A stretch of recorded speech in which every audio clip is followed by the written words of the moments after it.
शांति, ओम शांति। नमस्ते गुरुजी। नमस्ते doctor Satyanarayan sir जी, कैसे हैं सर जी आप जी? ठीक है। जी अगर परिस्थिति विपरीत हो हाँ। मैं क्या करना चाहिए? देखिए सत्यनारायण जी, आप बहुत उत्तम सवाल पूछे हैं। एक तो विपरीत परिस्थिति आपकी होगी नहीं अगर आपका सोच सही हो, क्योंकि मेरा नाम है पंडित फ़कीर योगी वीरेंद्र योगी।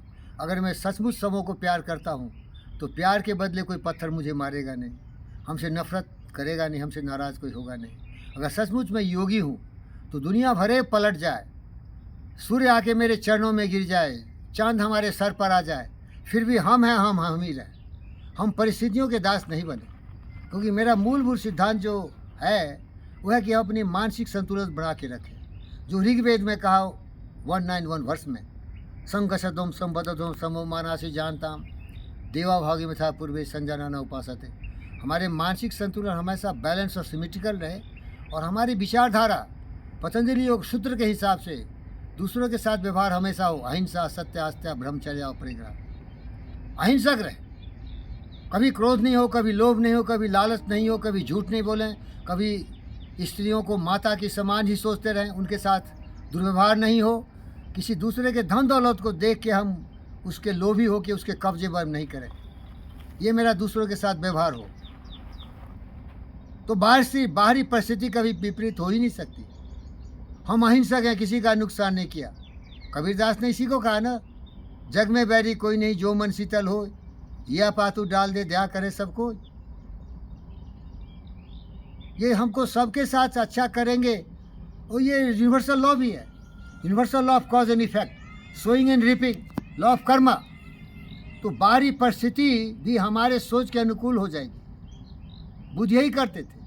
कितने भी दुराचारी दुष्ट मनुष्य जिसके सिद्धांत को बहुत चुनौती देते थे, चैलेंज करते थे, इनको मारने काटने आता था, लेकिन जब उसके साथ प्रेम से ज्ञान की बात बताते थे तो वो भी उनका दास बन जाता था, सेवक बन जाता था। तो सबसे पहले अपने आप को उत्तम बनाओ, सर्वोत्तम बनाओ, नियंत्रण करो दिमाग पर, कुबुद्धि नहीं आए, नकारात्मक विचार नहीं आए, हमेशा सकारात्मक विचार ही रहे।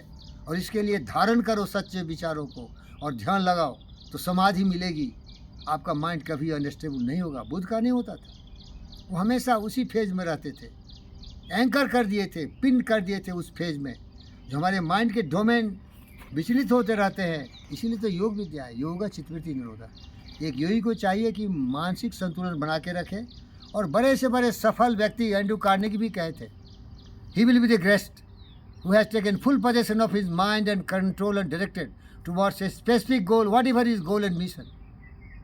तो इसीलिए कोई भी महान व्यक्ति बाहरी परिस्थितियों से प्रभावित नहीं होना चाहिए, क्योंकि आपके बस में आप ही हैं।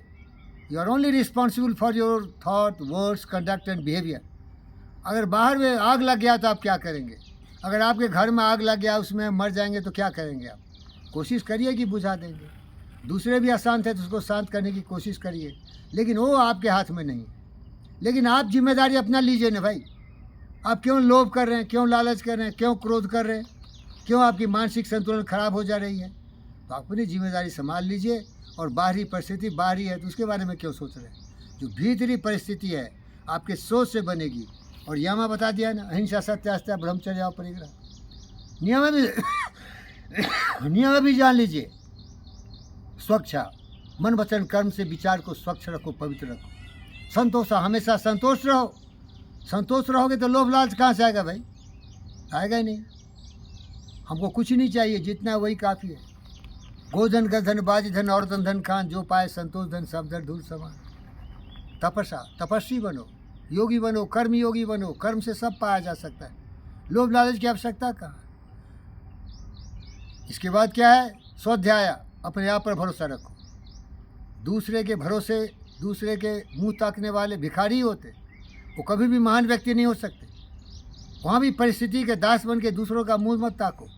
अपने आप पर कल्पना करो, लक्ष्य निर्धारित करो और उसके समापन के लिए, उसकी उपलब्धि के लिए असुर श्वेत से लक्ष्यपथ होते हुए न कभी थको, न कभी रुको, न कभी मुड़ो, न कभी दूसरे के तरफ हाथ जोड़ो।